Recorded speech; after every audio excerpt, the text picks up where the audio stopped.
Alors, j'ai le plaisir de recevoir donc Yann Peretti, qui est Startup and Community Lead IMEA de Notion, et Henri Guichanet. Henri, toi, tu es le fondateur d'Explore IA et tu crées des infrastructures IA sur mesure. Est-ce que vous pouvez, l'un et l'autre, on va commencer par toi, Yann, nous en dire un petit peu plus en quelques mots sur votre parcours et puis sur ce que vous faites aujourd'hui? Carrément, déjà merci beaucoup de m'accueillir. C'était un talk exceptionnel, celui avec Maxime. Et j'ai pris une claque parce que je me suis rendu compte que je passe ma vie sur mon téléphone. Et du coup, déjà, j'en aurais pas mal appris par rapport à la conférence. Merci beaucoup. Pour ce qu'il en est de me présenter rapidement, donc je travaille pour une entreprise qui s'appelle Notion. Je ne sais pas combien de personnes dans la salle connaissent l'entreprise. Alors, levez la main, qui connaît Notion? C'est quasiment Très un bien. raz-de-marée de main levée. Très bien, ok, j'adore. Pour ceux qui ne le connaissent pas, très rapidement, Notion, c'est un outil de gestion de la connaissance et de gestion de projet qui utilise bien évidemment aussi l'IA pour augmenter la productivité. Aujourd'hui, on est utilisé par environ 100 millions d'utilisateurs dans le monde entier, donc que ce soit des indépendants, des startups, des PME et des entreprises comme Conto. Pour ce qu'il en est de mon parcours au sein de l'entreprise, je l'ai rejointe il y a plusieurs années maintenant, quand la boîte était plus ou moins une start-up. On était un peu moins de 100 dans le monde entier, on était 5 en Europe, on commençait à bâtir la solution sur la région depuis un tout petit WeWork. Aujourd'hui, on est un peu plus de 1000 dans le monde, on a des bureaux un peu de partout et on vient d'ouvrir aussi un bureau à Paris, du coup on est ultra excités, je vais le visiter pour la première fois demain. Et par rapport à mon rôle dans l'entreprise, donc une start-up, donc plusieurs casquettes, et les deux projets sur lesquels j'ai eu la chance de travailler le plus sont la création de deux départements.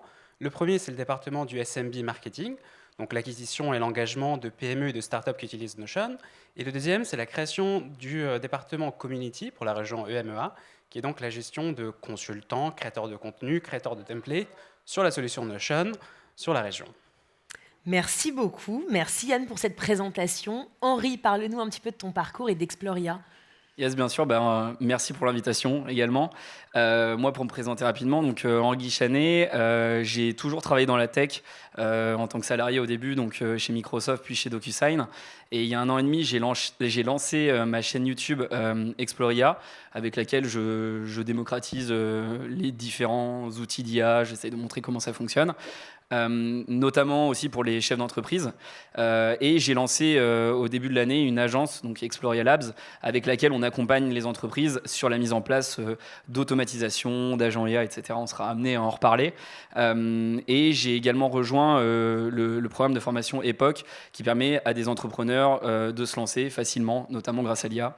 Donc voilà, beaucoup de sujets autour de ça. Il y a beaucoup de choses à faire et c'est passionnant. Et on va voir que tous les deux, vous allez nous donner des conseils très utiles autour de ces écosystèmes que vous avez construits, et notamment par rapport à l'IA. J'aimerais qu'on voit les réponses à la question qui vous a été posée, et je voudrais vous faire réagir rapidement l'un et l'autre. Alors, on a 1,87% qui n'ont pas d'usage de l'IA, donc vraiment une infime proportion. On a 52% qui ont un usage basique, 34% qui ont un usage autour de la production, de l'automatisation légère, et on en a 11%, donc j'arrondis, qui ont déjà une approche intégrée et avancée. Une réaction là-dessus, Henri, puis Yann? 11%, paradoxalement, je trouve ça assez élevé parce que c'est quand même un usage avancé. J'aurais pensé qu'il y ait plus d'usage basique. C'est vrai qu'aujourd'hui, tout le monde connaît et utilise ChatGPT pour la plupart du temps reformuler des emails, etc. Mais on le verra notamment à travers cette session que c'est quand on commence à aller vers des systèmes d'automatisation, d'intégration qu'on peut aller chercher encore plus de valeur. C'est déjà très bien d'utiliser ChatGPT régulièrement. Il y a plein d'autres outils d'IA. Et alors attends, reformuler un email avec ChatGPT, tu le mettrais dans Basique ou dans Production? Non, dans le 2 basique. ou dans le 3? Basique. Dans le 2, ok, Basique, d'accord. Ouais. Okay. Et toi, comment tu réagis à ces chiffres, Yann? La même lignée, je dois dire. L'accès démocratique donc à l'IA, comme on le connaît, donc l'accès à ChatGPT, Anthropic et compagnie, est relativement jeune. Ça va faire quoi? Ça va faire 3-4 ans qu'on a accès à ces outils-là. L'idée de se dire qu'il y a déjà plus d'un tiers des utilisateurs qui l'utilisent de manière avancée, je trouve ça assez bluffant, et voire même très bien. Donc, bonne surprise. On devrait peut-être reposer, on le fera pas, mais la question à la fin de notre talk, parce que peut-être que ceux qui pensent qu'ils sont sur un usage avancé, en vous écoutant, ils vont se dire non, en fait, pas du tout, je suis en 2 ou en 3, mais on en reparlera. Alors, j'aimerais qu'on commence par le commencement. Henri, si on veut se lancer, justement, par où commencer? Quelle est la bonne méthodologie pour ne pas se perdre ou s'éparpiller? Parce qu'évidemment, il y a beaucoup de choses autour de l'IA, il n'y a pas que ChatGPT, il y a beaucoup de fonctionnalités. Quelle serait justement la manière de bien faire pour commencer? Si on veut se lancer et qu'on veut avoir un usage quand même sérieux de l'IA, moi, ce que je recommanderais, c'est tout d'abord de prendre 2 IA maximum, dans le sens LLM, donc ChatGPT, Claude, Gemini, etc. Ne pas essayer de passer d'un outil à l'autre, parce que effectivement, au rythme des releases, etc., parfois ça arrive que ChatGPT soit meilleur, puis Google sort une nouvelle release, puis c'est Gemini, puis c'est Claude, etc. Donc voilà, ça sert à rien de trop se disperser. Il vaut mieux que vous utilisiez un outil qui est potentiellement 10% moins performant que ses concurrents et que vous sachiez bien l'utiliser. De toute façon, ils vont sortir une nouvelle release et ils vont rattraper le niveau. Donc voilà, moi je pense que ChatGPT c'est très intéressant à utiliser au quotidien.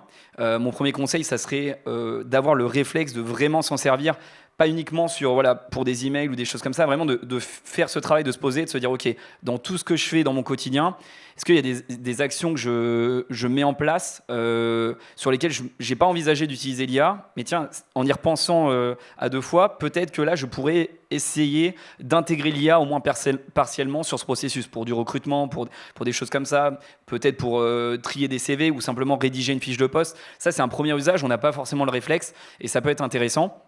Donc sélectionner peut-être 2 modèles, Claude pour la partie rédaction, c'est top aussi. Mais voilà, déjà limiter le nombre d'outils et les utiliser en profondeur plutôt que d'essayer de toucher à tout. Sinon, on a vite fait de perdre beaucoup de temps. C'est un bon conseil. Et de ton côté, Yann, pour toi, la bonne base pour démarrer, c'est important de penser à quoi finalement? Déjà, c'est bien aussi, à mon avis, de démystifier un petit peu l'IA et d'essayer de l'imaginer comme si c'était un outil. On peut l'imaginer comme si c'était un vélo électrique. C'est nous qui le gouvernons et ça nous permet d'aller un peu plus loin, un peu plus vite.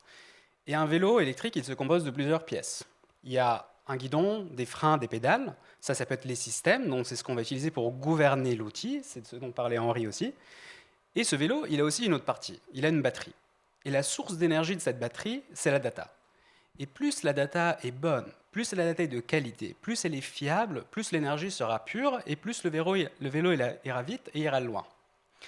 Et donc le premier conseil que je donnerais à quelqu'un, c'est de se dire que quand on réfléchit à l'IA, il faut tout d'abord se dire qu'elle a besoin d'avoir la data la plus pure possible pour aller le plus loin possible. Parce que qu'est-ce qui se passe si la data n'est pas bonne? On peut avoir un contre-effet, et du coup on peut avoir implémenté le meilleur système du monde, le dernier LLM possible du monde, le résultat sera contre-productif, voire même destructif. Et du coup je cherchais hier soir quelques exemples en ligne pour illustrer ça. Il y a un exemple assez parlant qui est celui de Air Canada. Bon, on n'est pas tous propriétaires d'une compagnie aérienne, vous me direz, mais ils ont un cas d'usage qui est assez commun, qui est celui d'implémenter un chatbot sur un site internet qui se base sur le FAQ de leur site. Donc comme ça, quand les utilisateurs arrivent, ils posent quelques questions. Il s'avère que cet FAQ avait des informations erronées. Donc le truc, il était top. Il était un système incroyable. Il avait un LLM incroyable, les informations n'étaient pas bonnes. Le résultat, c'est qu'il a donné les mauvaises informations aux utilisateurs de Air Canada, qui a donc dû après dédommager l'ensemble des passagers. Donc là, on se rend compte vraiment de comment il est important d'avoir encore une fois, une bonne data avant tout. Mais du coup, comment est-ce qu'on y arrive à avoir cette bonne data?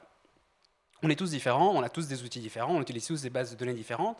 Je ne pense pas qu'il y ait une loi universelle. Par contre, il y a quelques astuces, il y a quelques règles qu'on peut suivre. Moi, j'essaie d'en suivre 3, tant bien que mal. La première, c'est exactement ce que disait Henri, c'est de diminuer le nombre d'outils qu'on utilise. Pourquoi? Parce que plus d'outils on utilise, plus on fragmente l'information. Plus on fragmente l'information, plus il y a un risque de déperdition de la data. Donc quand on démarre, est-ce qu'on a réellement besoin d'avoir Perplexity, le chat de Mistral, ChatGPT, Anthropic Claude, DeepSeek, il y en a peut-être un autre. Lovable. Voilà. Donc pas nécessairement. Donc la première, c'est diminuer le nombre d'outils. Et la deuxième, c'est diminuer le contexte d'information que l'on fournit à l'intelligence artificielle. Pourquoi? Parce que l'intelligence artificielle, c'est pas de la magie. C'est une suite algorithmique. Et cette suite algorithmique, plus elle a l'information précise, plus elle aura un output précis. Et donc, je vais utiliser l'exemple de Lovable là. Il y a une nouvelle tendance qui s'appelle le vibe coding. Je ne sais pas combien de personnes en ont entendu parler. Le vibe coding. Le vibe coding. Alors, explique-nous ce que c'est. Pour le faire très simple, c'est la création d'un site internet ou d'une application en utilisant un langage humain, type l'anglais. Par exemple, j'ai envie de créer un site pour mon business de voyage aux Philippines. Je demande à Lovable, à V0 ou un de ces outils-là de créer ce site web pour moi. Qu'est-ce qui peut se passer quand on demande de tout créer de A à Z? C'est que comme le contexte est très large, le résultat risque de ne pas être de qualité et donc d'être aussi plein de bugs. Donc la chose à faire ici serait plutôt de démarrer étape par étape. Fais-moi un header, fais-moi un call to action, fais-moi un paragraphe, fais-moi un footer. Et de cette manière, vous maintenez le contrôle sur l'input et donc aussi sur l'output. Et le troisième conseil, c'est pas très sympa, mais c'est d'avoir une data hygiene, donc maintenir une hygiène de la donnée. Donc s'assurer que vos documents soient à jour, s'assurer qu'ils soient toujours valables.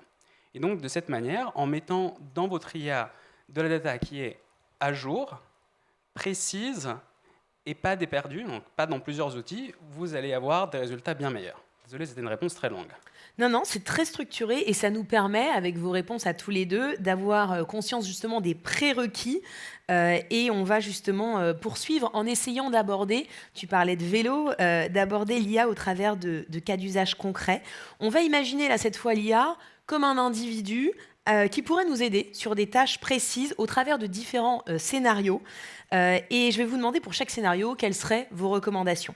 Par exemple, premier scénario, qui est celui que peut rencontrer pas mal d'entrepreneurs, je vends un produit ou un service et je souhaite améliorer mon funnel de vente.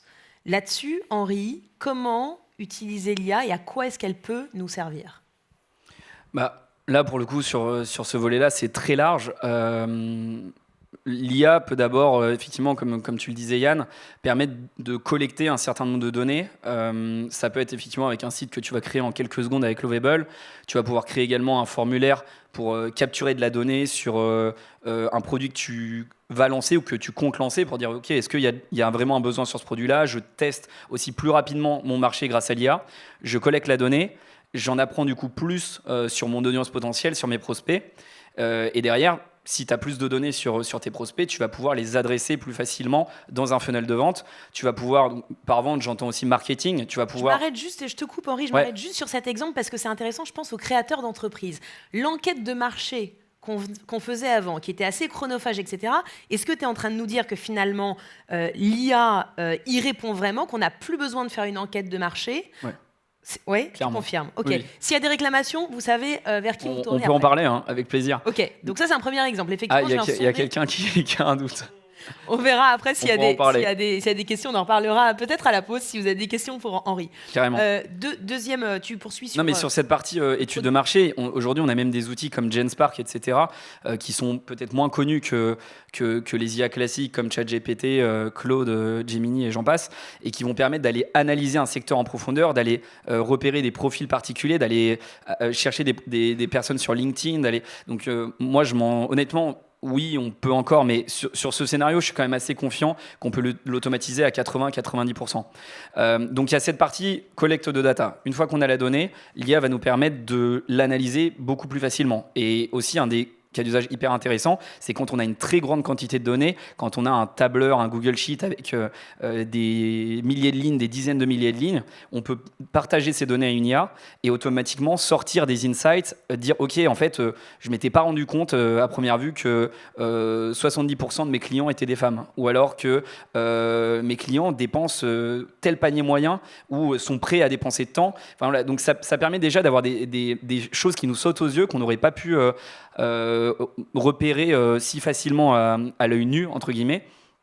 Et derrière, potentiellement, pouvoir, dans le cas d'un funnel de vente, rédiger des emails de prospection parfaitement adaptés à notre cible, parce qu'on sait que telle cible est surreprésentée. Donc voilà, on va pouvoir créer du contenu là-dessus. Derrière, sur la partie prospection, je sais que c'est un gros fantasme. On me le demande souvent. Aujourd'hui, non, vous ne pouvez pas avoir une IA qui va aller démarcher automatiquement, trouver vos prospects et faire ce travail-là, parce que sinon, ça serait du spamming. Mais vous pouvez avoir de l'IA en place sur des process en particulier, avec toujours de l'humain. Moi, c'est ce que je préconise. L'idée, c'est aujourd'hui un process qui est automatisé à 0%. Si on est capable de mettre de l'IA à certaines étapes de ce process-là et qu'on passe d'un process automatisé de 0 à peut-être 60%, avec encore 40% d'humain, 10% au début, 15% au milieu, 15% à la fin, on a déjà gagné énormément de valeur et on s'assure d'avoir quelque chose d'extrêmement qualitatif, plutôt que de dire je vais tout automatiser, j'automatise à 100%. Et oui, ok, tu automatises à 100%, mais si tu divises ta qualité par deux, c'est pas intéressant. Donc les modèles hybrides, pour moi, c'est le plus efficace. On est d'accord. Yann, là-dessus, sur ce même scénario, sur le funnel de vente. Alors, une réponse beaucoup plus basique. Déjà, je ne démarrerai pas du tout par l'intelligence artificielle. Pour moi, si on démarre par l'intelligence artificielle, on fait comme un entrepreneur qui démarre par une solution plutôt que par un problème. Donc la première chose que je ferais, c'est de me poser la question de comment fonctionne mon business. Faire un IRM. Me dire, voilà, c'est comme mon funnel de vente. Encore une fois, on a tous des business différents, on a tous des funnels différents, et on a tous aussi des problèmes différents. Donc se dire, voilà, mon business, il est structuré de cette manière, ça c'est mon funnel, je vais avoir de la prise de conscience, je vais avoir de la considération, quelqu'un va essayer de booker une démo, jusqu'à arriver à la vente et au renouvellement, pourquoi pas.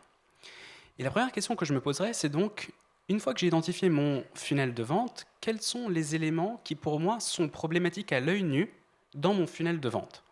Et prenons un exemple concret. Quelqu'un qui a son business et qui se rend compte que plusieurs personnes arrivent sur son site web, mais personne book de démo. Pourquoi?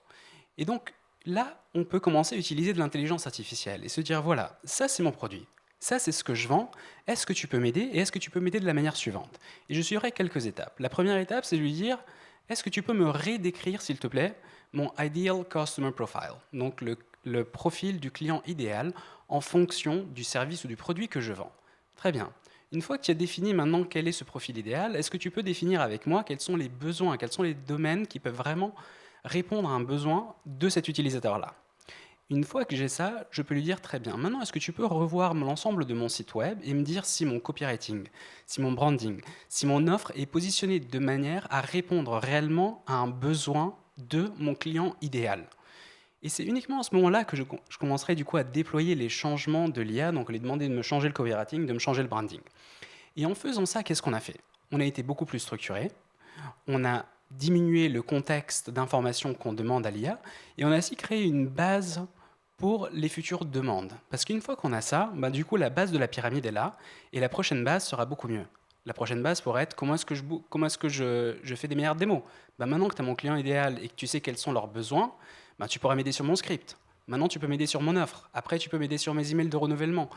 Donc, mon premier conseil pour utiliser l'IA, encore une fois, n'est pas de démarrer en utilisant l'IA. Démarrez à l'œil nu, regardez comment fonctionne votre business, apprenez à le connaître, comme vous le faites déjà sûrement, et guidez l'IA pas par pas. Et ça rejoint vraiment ce que disait Henri, c'est-à-dire cette approche hybride. Et ce que je retiens de ce que vous dites, c'est que pour vraiment faire en sorte que l'IA nous fasse gagner du temps, c'est fonctionner par étapes et de manière itérative. Et fonctionner de manière itérative permet de rendre les réponses les plus pertinentes et surtout d'avoir de l'humain qui reste présent et donc que ce soit quelque chose qui a un résultat qui ressemble à l'objectif recherché. On va prendre un scénario numéro 2. Yann, c'est à toi que je vais poser la question. Imaginons que je commence à recruter des salariés pour mon entreprise et que je voudrais faciliter l'onboarding de ces nouvelles recrues. Comment et où est-ce que l'IA peut m'aider? Pardon, du coup, Henri ou Yann? Yann, pardon. Yann, Okay. Je regardais Henri, mais effectivement, pour toi, Yann. Il n'y a pas de souci. Alors, la première considération que je me ferai, et ça c'est une parenthèse, mais qui à mon avis est très importante, c'est que l'IA, encore une fois, est une suite algorithmique. L'IA n'est pas humaine. Donc on ne doit pas essayer d'utiliser 100% d'IA pour des tâches dans lesquelles la relation humaine et interpersonnelle va être clé sur le succès. Donc typiquement l'onboarding, on va parler du feedback après, mais dites-vous que certaines tâches, il ne doit pas y avoir 100% d'IA, parce que s'il y a 100% d'IA, du coup on rate le côté qui potentiellement aura le plus de valeur ajoutée. Maintenant, fermez la parenthèse, j'ai eu l'opportunité cette année d'onboarder beaucoup de personnes dans mon équipe. Et l'IA a permis de faciliter et ma tâche à moi en tant que manager et la tâche des personnes qui rejoignent l'entreprise. Et donc, comme pour le funnel de vente, il est bien de démarrer par décomposer le funnel d'onboarding. Donc, on a le pré-onboarding. Le pré-onboarding, c'est la tâche du manager. C'est la préparation de documentation et faire en sorte de lister l'ensemble des personnes que devra rencontrer le salarié. La deuxième tâche, c'est l'onboarding. Donc, ça, c'est le salarié qui rentre dans l'entreprise et qui doit donc consommer l'information et rencontrer des gens. Et il y a la phase de post-onboarding, et ça, c'est la phase où on se dit, commence à rencontrer des partenaires, commence à rencontrer des clients, comment est-ce que tu te sens au sein de l'entreprise? Et donc, l'IA peut aider sur chacune de ces étapes-là, mais de manière distincte. Donc, pour moi, en tant que manager, là où elle m'aide énormément, je vais prendre un cas concret, pour l'onboarding d'un salarié qui m'a rejoint pour rejoindre la communauté France, ça a été de lui dire, est-ce que tu peux me créer une page dans laquelle tu listes l'ensemble des communautés que Notion dessert, l'ensemble des chiffres et l'ensemble des personnes que tu devras rencontrer. Donc là, j'ai listé l'ensemble des informations. Ensuite, derrière, quand le salarié est rentré dans l'entreprise, ça va l'aider à lui aussi. Parce que l'IA n'est pas là que pour nous, créateurs de contenu, mais aussi pour les consommateurs du contenu. La manière dont il l'utilise, c'est de se dire, est-ce que tu peux m'aider à vulgariser une page? On utilise tellement de jargon dans les entreprises aujourd'hui que pour un nouveau collaborateur, c'est bien de se dire aussi, est-ce que tu peux m'aider à m'expliquer comment fonctionne l'ensemble des process? Est-ce que tu peux m'aider à identifier des gens? Et pour la troisième étape, pour le post-onboarding, c'est surtout lorsqu'il y a des calls et des rendez-vous, l'IA capture de l'information. Donc, on va parler après des meeting notes, mais ça me permet aussi d'identifier quelles sont les zones d'ombre du salarié qui a rejoint l'entreprise lorsqu'il rencontre typiquement des partenaires ou des membres de la communauté et me dire voilà, là, on a identifié ensemble que tu as ce problème-là, que tu n'as pas très bien expliqué cette chose-là ou que tu as besoin de soutien sur cette chose-là. Parlons-en ensemble afin qu'on puisse optimiser ton onboarding. Mais encore une fois, tout ça ne sert à rien si on sort le côté humain de la phase d'onboarding. Ça va nous permettre uniquement d'aller plus vite et d'aller de manière plus efficace vers notre objectif, mais le côté humain reste vraiment au centre et clé. Le côté humain, et comme tu le disais, l'IA aide pour les créateurs de contenu, mais aussi pour ceux qui le consomment. Et toi qui as onboardé, Yann, beaucoup de personnes, comme tu le disais récemment, j'imagine que vous avez aussi des feedbacks de la part de ces personnes-là sur comment ils ont appréhendé l'onboarding co-construit avec l'IA. Ouais, carrément. Après, chez Notion, on a un processus de feedback qui est assez cool, qui s'appelle le Performance Review. Ça se tient 2 fois par an et j'étais chez mes parents hier soir et j'ai expliqué ça à ma mère et je lui dis maman, demain j'ai mon conseil de classe. Donc typiquement c'est 2 fois par an, tout le monde se réunit, on prend les feedbacks de tout le monde et on forme des feedbacks qui ensuite serviront pour les promotions et compagnie. Et donc comment est-ce que ça se structure? Ça se structure autour de 3 leviers. Le premier c'est la situation, la behavior, le comportement et l'impact. Donc à chaque fois qu'on donne des feedbacks, ils doivent être structurés autour de ce framework. Situation, comportement, impact. Et donc comment est-ce que l'intelligence artificielle rentre dans tout ça? On l'utilise pour la situation, parce que typiquement quand je dois donner des feedbacks à 10 personnes différentes de mon équipe, je ne me souviens pas de tout ce qu'ils ont fait et j'ai envie de leur faire honneur. Donc l'IA m'aide à retrouver l'ensemble des situations sur lesquelles ils ont travaillé. Pour la partie comportement, l'IA m'aide à trouver l'ensemble des conversations qu'ils ont eues par rapport à une situation précise. Et par rapport à la partie impact, elle me permet aussi de trouver l'impact qu'ils ont eu sur un projet. Donc au final, moi, je me retrouve avec des bases de données où il y a écrit, voilà, Charlotte a travaillé sur tel projet, elle a eu telle typologie d'échange et ça a eu tel impact sur l'entreprise. Mais après, c'est à moi, en tant qu'humain, en tant que manager, de packager ce feedback et de le rendre accessible aux consommateurs. Merci beaucoup. Scénario numéro 3.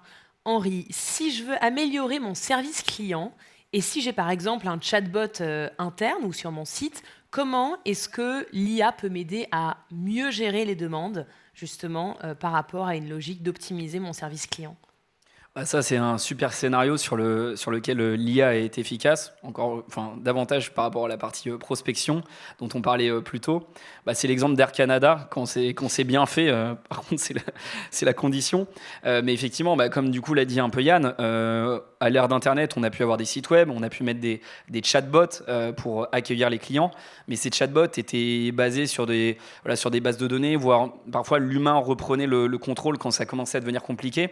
Avec l'IA, on peut avoir des chatbots beaucoup plus performants, connectés par exemple à une FAQ, mais aussi à plein d'autres éléments de son entreprise, avec des systèmes qu'on appelle des RAG. On va pouvoir charger de la donnée qui va pouvoir être digérée, analysée, interprétée par l'IA, et le chatbot va pouvoir fournir des réponses beaucoup plus complètes avec l'intelligence d'OpenAI plus l'intelligence de notre entreprise. C'est sur ce type de système que ça devient très puissant. On va mixer intelligence externe et interne, si je puis dire. Et donc, typiquement, avoir un chatbot beaucoup plus performant et qui va pouvoir, en fonction du contexte, en fonction de la demande client, soit répondre directement, soit, pourquoi pas, déclencher un nouveau process, une nouvelle automatisation en mode... Là, il y a un besoin qui est vraiment particulier. Est-ce que je dois alerter un manager? Est-ce que je dois envoyer un email de remboursement automatique parce que j'ai considéré en tant qu'IA que c'était un montant qui était suffisamment faible pour être remboursé sans avoir besoin d'un check humain. Quand ça commence à devenir un peu touchy, on peut évidemment redonner la main à un humain, mais on peut gagner énormément de temps, désengorger les services de service client avec des workflows et des arbres décisionnels qui sont bien construits. La réponse, et merci, c'est très clair que tu fais là, fonctionne effectivement encore une fois de manière itérative, comme tout ce qu'on vient de voir. Je reviens à une question assez basique. On voit tous la page d'accueil ChatGPT. Comment faire justement pour poursuivre jour après jour, semaine après semaine, en se basant sur l'historique de la conversation que tu auras commencé? Si je reprends ma page ChatGPT habituelle, tu ouvres un sujet et puis tu poses une question, tu as 2-3 interactions avec l'IA, et puis tu pars sur autre chose, et 3 jours après, tu veux y revenir. Quel est ton conseil pour utiliser au mieux la discussion précédente que tu avais enclenchée et revenir sans repartir de zéro à chaque fois. Je ne sais pas si tu vois ce que je veux dire. Je pense qu'on est assez nombreux et nombreuses effectivement. à fonctionner de cette manière-là. C'était un sujet à la sortie de ChatGPT où effectivement il y avait uniquement du contexte seulement dans la conversation donnée. Aujourd'hui, tous ces modèles d'intelligence artificielle ont largement progressé avec des systèmes de mémoire. C'est-à-dire que si tu commences à poser une question à ChatGPT en lui disant j'ai besoin d'aide sur mon processus de recrutement, mes critères pour recruter un bon profil, c'est ça, ça, ça.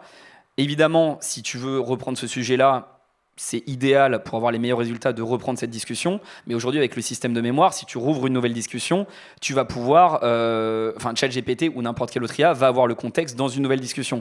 Si demain, tu rouvres une nouvelle discussion pour te faire accompagner sur les sujets marketing, donc tu demandes à ChatGPT de t'aider sur ce sujet-là, tu vas dire, et d'ailleurs, j'ai recruté une personne sur ces thématiques marketing. ChatGPT va pouvoir t'aider sur la partie marketing avec le contexte que tu avais déjà partagé sur la partie recrutement. Donc, ça va pouvoir se mixer. Ça, c'est vraiment si tu restes sur une utilisation basique. Aujourd'hui, on a beaucoup simplifié ces scénarios. Si tu veux aller plus loin et que tu dis, OK, les scénarios de recrutement ou de marketing, etc., je vais avoir besoin d'y retourner très régulièrement. Moi, ce que je vous conseille de faire, c'est de créer soit ce qu'on appelle des GPT, soit des projets personnalisés. Ça, c'est disponible dans quasiment tous les modèles d'IA pour te dire, OK, j'ai mon agent, entre guillemets, en tout cas j'ai mon assistant personnalisé sur cette thématique-là. Cet agent a le contexte de toutes mes conversations, mais encore plus du contexte spécialisé sur ce scénario donné. Et je peux également charger des documents, lui partager mes best practices en matière de recrutement, quelle est ma procédure d'onboarding, etc. pour que la discussion au sein de cet agent soit bien compartimentée et avoir le meilleur niveau de réponse possible. Et le niveau encore plus avancé, c'est de sortir de la console type ChatGPT, enfin de la page web dont tu parlais, pour créer des automatisations, des agents IA qui vont se baser sur ça, sur tes données, se connecter à ton CRM, se connecter à ton logiciel RH, etc. pour vraiment avoir une pieuvre qui va aller récupérer les informations dans tous tes systèmes et prendre des décisions, t'accompagner sur la prise de décision selon des critères, selon des déclencheurs. Et le dernier niveau, c'est même d'avoir des agents autonomes qui vont pouvoir te faire des suggestions, se déclencher de manière automatique et t'accompagner pour mieux piloter le business. On entend de plus en plus parler des agents. Alors, si on est sur le niveau 1 agent, simplement pour refermer la parenthèse là-dessus, Henri, concrètement, pour qu'on perçoive bien la valeur d'un agent par rapport à l'utilisation classique qu'on puisse faire d'un outil, tu dis que c'est disponible sur quasiment tous les outils. Qu'est-ce qu'un agent, je parle au niveau 1, par rapport à ce que tu as mentionné par la suite, va apporter à l'entrepreneur, notamment qui veut gagner du temps? Mais voilà, quel va être l'apport concret d'un agent? Un agent par rapport à une automatisation simple, parce que c'est vrai qu'on parle souvent d'agent IA par abus de langage, mais en fait, la plupart du temps, on peut déjà apporter beaucoup de valeur à une entreprise avec de simples, entre guillemets, automatisations qui vont se déclencher dès que tu vas recevoir un email. L'email de réclamation va pouvoir être analysé, va déclencher un ticket dans ton service de ticketing, va pouvoir envoyer un email à la personne en charge de la réclamation, etc. Donc ça, c'est des automatisations. Tu peux assister ces automatisations avec de l'IA. Ça, c'est aussi la grosse nouveauté. C'est-à-dire que auparavant, on avait des automatisations selon certaines règles. Là, une IA va pouvoir intervenir dans l'automatisation pour se dire j'ai compris ça du besoin, il faudrait que je reroute vers tel besoin, il faudrait que je réponde de manière automatique. La dimension agent, c'est d'aller encore plus loin où cette automatisation va pouvoir prendre des choix par elle-même et se déclencher automatiquement sans attendre un message particulier, une information, un KPI qui est dépassé. C'est la possibilité de prendre des décisions de manière automatique comme pourrait le faire un humain. Et là, tu peux aller beaucoup plus loin. Tu peux avoir l'équivalent d'une personne qui travaille pour toi, que je conseille toujours de superviser avec de l'humain, et gagner énormément de temps sur les sujets de création de contenu, de pilotage de campagnes de publicité, par exemple. Tu vas avoir un agent qui va dire « Ok, ta dernière campagne a performé de telle manière. Est-ce que tu ne voudrais pas en refaire une sur tel type de population? Ça a bien marché. Ou alors, au contraire, je te conseille de couper ton budget ads là-dessus parce que tes 3 dernières campagnes avec cette typologie n'ont pas fonctionné. » Voilà, de la proactivité dans l'agence, c'est ça qui est important. Est-ce que vous êtes en train de nous dire que l'IA peut remplacer des stagiaires? Oui, ça dépend lesquels, mais oui. Ça dépend lesquels. Non, mais effectivement, c'est l'idée sur la partie remplacement du travail, etc. Je pense que les jobs vont être amenés à évoluer. Pour moi, est-ce que l'IA va remplacer ton stagiaire? ton stagiaire sur les tâches qu'il fait actuellement, oui. Par contre, il faut que tu recrutes un stagiaire qui sait maîtriser ses agents pour pouvoir justement avoir beaucoup plus de valeur ajoutée. Moi, au sein de mon entreprise, j'ai des rôles d'assistant, sur des rôles, tu peux dire a priori, c'est des jobs qui vont se faire remplacer par des agents, par de l'IA. Au contraire, moi, l'assistante qui travaille avec moi, je lui ai dit, j'ai envie qu'on continue à travailler ensemble et qu'on te forme sur l'IA pour que aujourd'hui tu écris mes posts automatiques, demain tu vas maîtriser parfaitement les agents qui vont créer les posts à notre place et tu vas pouvoir justement travailler sur des choses beaucoup plus intéressantes. Donc pour moi ça permet de faire beaucoup plus. Mais par contre le challenge pour préserver la partie travail, etc., c'est d'être capable d'être hyper adaptable, d'apprendre vite. Et moi, c'est ce que je dis aux personnes avec qui je travaille, c'est on va continuer à travailler ensemble, on va faire beaucoup plus. Par contre, le contrat entre nous deux, c'est de se dire, OK, on va essayer vraiment de progresser, de se former pour faire des nouvelles choses. Merci beaucoup. Alors, un dernier scénario à voir ensemble, et pas des moindres, je pense qu'on est tous et toutes concernés. Yann, si je veux tirer la meilleure valeur possible de mes calls, de mes réunions Zoom, et puis potentiellement des retours que je vais générer par la suite par mail, comment est-ce que l'IA peut nous aider en tant qu'entrepreneur et dirigeant ? Ouais, carrément. Après, je pense que tu auras aussi des points de vue un peu plus techniques que moi à partager. Moi, j'utilise de la manière suivante, qui n'est pas nécessairement la meilleure des manières. Mais je vais prendre un cas concret. J'ai eu la chance d'aller il y a 3 semaines au Moyen-Orient pour commencer à développer un petit peu nos partenariats. J'y connais rien au Moyen-Orient. Donc, ma première étape était de me dire, OK, j'ai envie de prendre plusieurs rendez-vous, de rencontrer des gens là-bas. Comment est-ce que je vais faire ? Et j'ai divisé en 3 parties mon procédé. Il y a le pre-meeting, le meeting et le post-meeting. Pour la partie pré-meeting, je me suis dit, j'y connais rien au marché, je ne sais pas qui je vais rencontrer, je ne sais pas comment je vais les rencontrer. Donc ma première étape a été de me dire, fais-moi une analyse concrète du Moyen-Orient, du secteur du capital risque du Moyen-Orient, de quels sont les fonds d'investissement de cette région-là, et de quelles sont les typologies de personnes que je devrais rencontrer en fonction de mon objectif. Une fois que j'ai eu ça, j'ai demandé ensuite à l'intelligence artificielle de me générer une liste concrète de quels sont vraiment les personas dans chacun de ces fonds.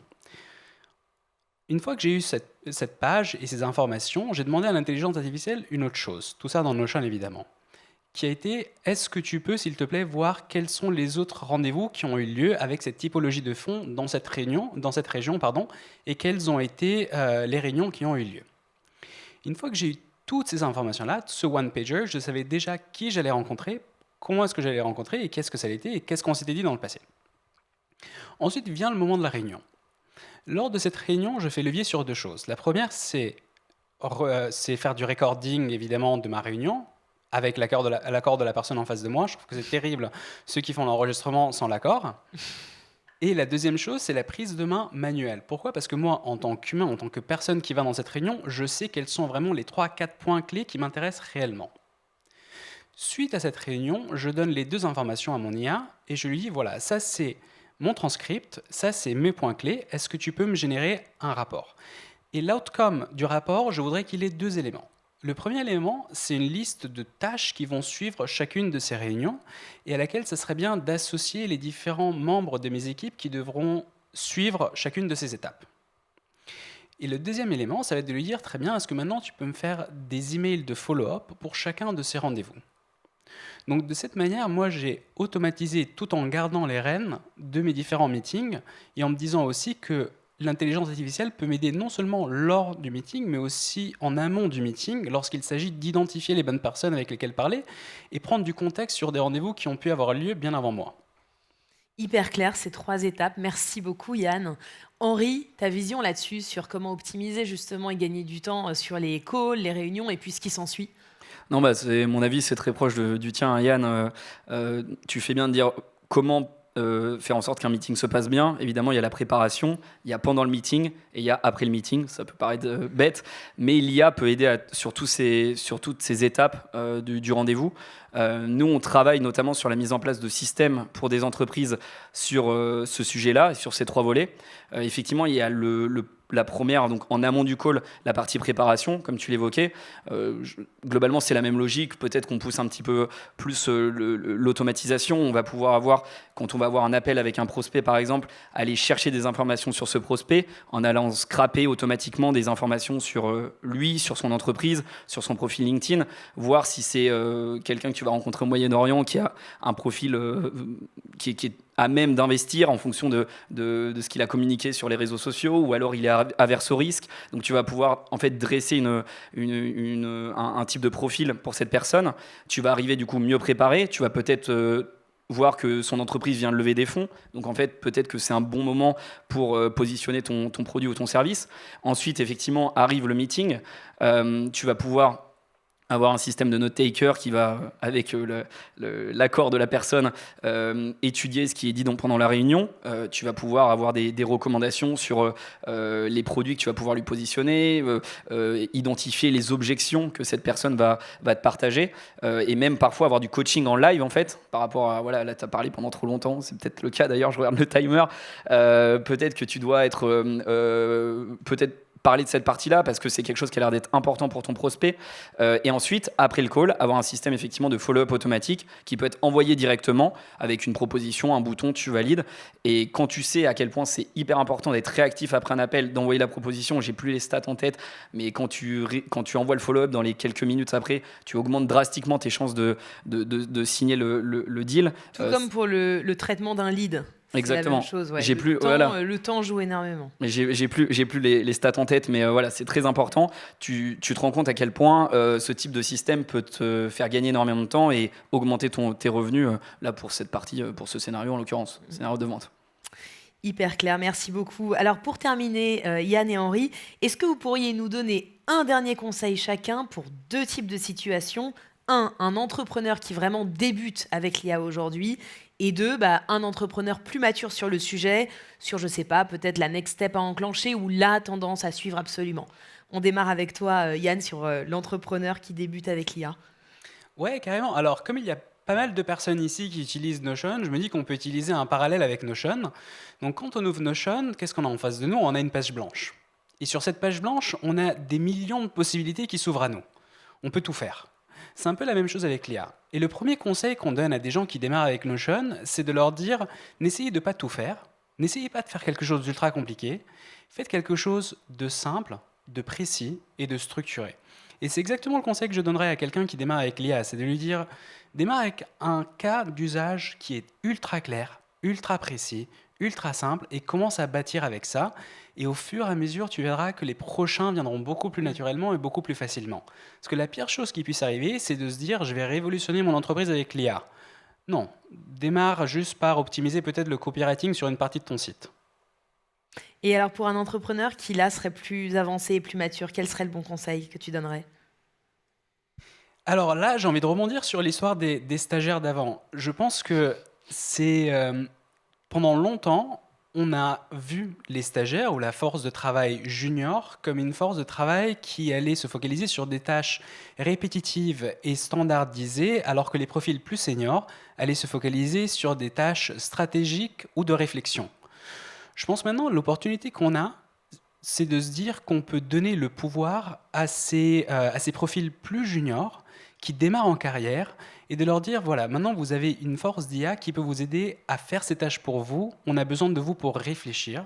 On a besoin de vous pour créer de la stratégie. Donc le conseil que je leur donnerais, c'est recruter des gens avec qui vous avez envie de penser et de réfléchir et non plus avec qui vous avez envie d'avoir des tâches standardisées parce que l'IA pourra prendre en charge cette partie-là. Très clair. Merci beaucoup, Yann. Et toi, Henri, pour les 2 cas de figure ? Déjà, je te rejoins à 100%. Je ne sais pas ce que je vais pouvoir ajouter derrière, mais non, mais tu as vraiment raison sur tous ces points. Je pense que le plus important, on est tous d'accord sur le fait que voilà, l'IA, c'est une nouvelle vague. Ça va impliquer énormément de changements. Le plus important aujourd'hui, je pense, et quels que soient les 2 niveaux, parmi les 2 niveaux, c'est de se former.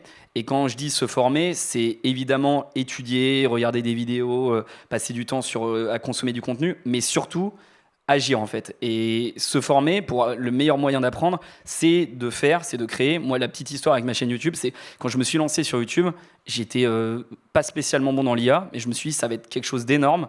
Et en fait, le meilleur moyen pour me former, c'est simplement d'en parler, de documenter, de créer des vidéos. Et je serai obligé, si je dois faire une vidéo toutes les semaines sur un sujet d'IA, de me renseigner sur le sujet. Et ça sera le meilleur moyen pour moi d'apprendre. Donc c'est ça que je vous conseille de faire. Rappelle-nous le nom de ta chaîne YouTube que tu as. Exploria. Exploria, comme le nom de ton entreprise. Exactement. Et donc du coup, vraiment, si je peux vous donner un conseil, c'est de faire si c'est au niveau 1, ça veut dire, comme disait Yann,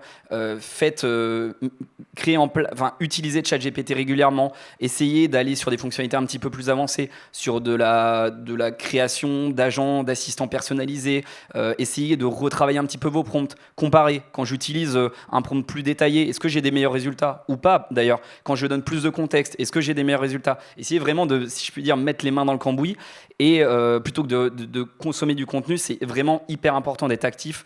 D'autant plus à l'ère de l'IA, ça va extrêmement vite. Donc, il faut que vous puissiez être actif dans cette ère-là. Donc, ça, c'est pour le niveau 1. Si vous êtes dans le niveau 2, vous êtes plus avancé, vous êtes entrepreneur et que vous n'avez probablement pas le temps de mettre ça en place, faites-vous accompagner. Si vous avez le temps, tant mieux, et il faut que vous soyez dedans. Mais sinon, le plus important, c'est vraiment d'agir, de prendre les décisions dès aujourd'hui. Je sais qu'il y a beaucoup de personnes qui sont aussi un peu tétanisées et qui se disent « Oui, mais si je commence à investir aujourd'hui, ça va peut-être progresser tellement vite dans 6 mois que ça sera obsolète. » La réponse est non. Aujourd'hui, ça continue à progresser très vite, mais les outils qu'on utilise, c'est les mêmes qu'on utilisait il y a 6 mois, 1 an. On commence à sentir une courbe un peu logarithmique qui commence à se tasser en matière d'innovation, du moins sur les sujets d'automatisation. Et les systèmes que vous mettez en place aujourd'hui ne seront pas obsolètes demain, parce que c'est des systèmes qui sont modulaires. Vous pourrez les faire évoluer. Il y aura des petits ajustements, c'est certain. Demain, aujourd'hui, si votre modèle tourne avec GPT-5, ça sera peut-être GPT-6 demain, mais ça sera des petits updates. Et voilà, il faut simplement accepter de tester de nouveaux outils, ne pas trop se disperser non plus, parce qu'on peut perdre du temps, et juste agir. Voilà, c'est...